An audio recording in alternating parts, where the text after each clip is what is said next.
The black community has always been a world of its own and continues to thrive in many ways. Enriched with a wealth of history, African Americans have come a long way from when first brought to America in 1619. But since then, generations have gone by and cultures have rotated, creating strong black communities in the process. However, over time it seems that our communities are being broken down due to the decline of the support system that blacks once had. This documentary will take a look into the subject matter, receiving insight about this issue from professionals as well as the opinions of the current generation.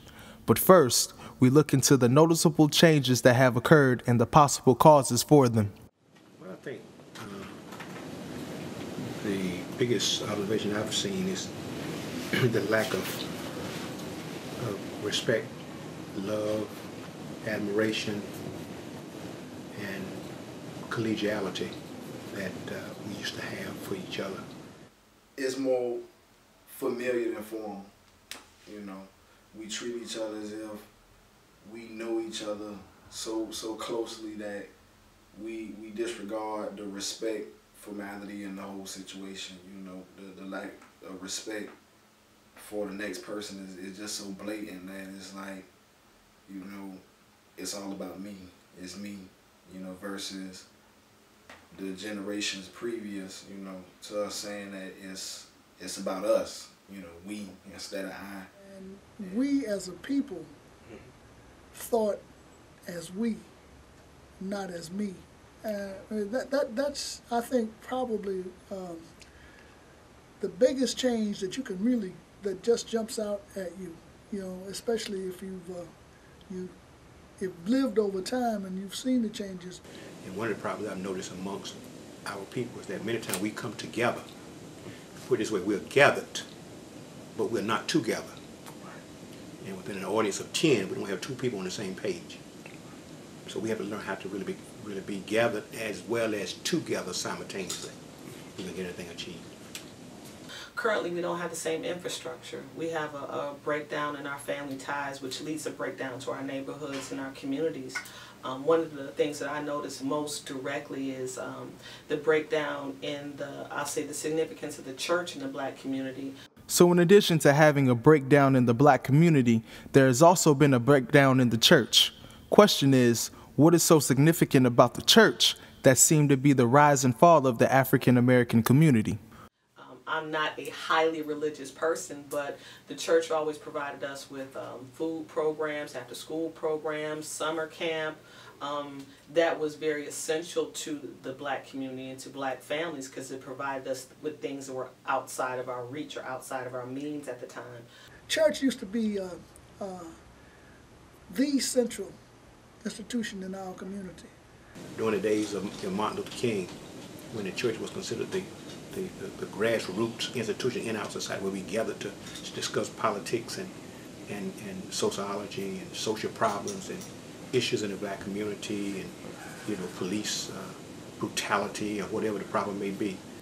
The churches have changed in the way, there's no we now in the churches. It seems to me that a lot of our churches have gone into exactly what they preach against.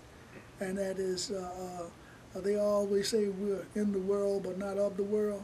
Well, that ain't quite how it is now, because they seem to be more focused on building larger and larger churches and having larger and larger contributions, and their commitment to the community, to helping the people. With the observations and differences of opinions in mind, there has to be some explanation to justify the reasons for this major shift in the community. Are there other sources for this diminution? Parents cater too much to young people today. They give them everything. They don't have them to work for anything. And I'm totally old school. When you say decline, the decline is come about now with the age gaps going on in the African American community. Mother is mother at 16. Grandma is grandma at 32. You know, great grandma is 50. You know, the age gap. Everyone wants to be the parent, friend. You want to be the friend and the parent, and there's nothing wrong with that. But you don't. People don't define that gap. Like, this is where I need to be the parent. This is when I need to be the friend. Is you can't. And in certain cases, you can't be both. You can't be both. You have to be the parent. You know. I think the media has something to do with it. If you grow up watching shows or being surrounded by situations where you see people of the same race downing each other, then it's a natural thing to just assume that same view. Well, I think there too. I think that when we had so-called integration, a lot of us, and then most of us, started to try to assimilate rather than to integrate. When there's an integration, you still maintain your core values. You integrate into the dominant society or whatever it is you're integrating into, but you still remain yourself. So I think what we as a people, and I'm speaking collectively, and by no means want to suggest that everybody, but a large portion of us, rather than integrate, we tried to assimilate. We took on all of the attributes, or tried to take on all of the attributes of the dominant society at the time.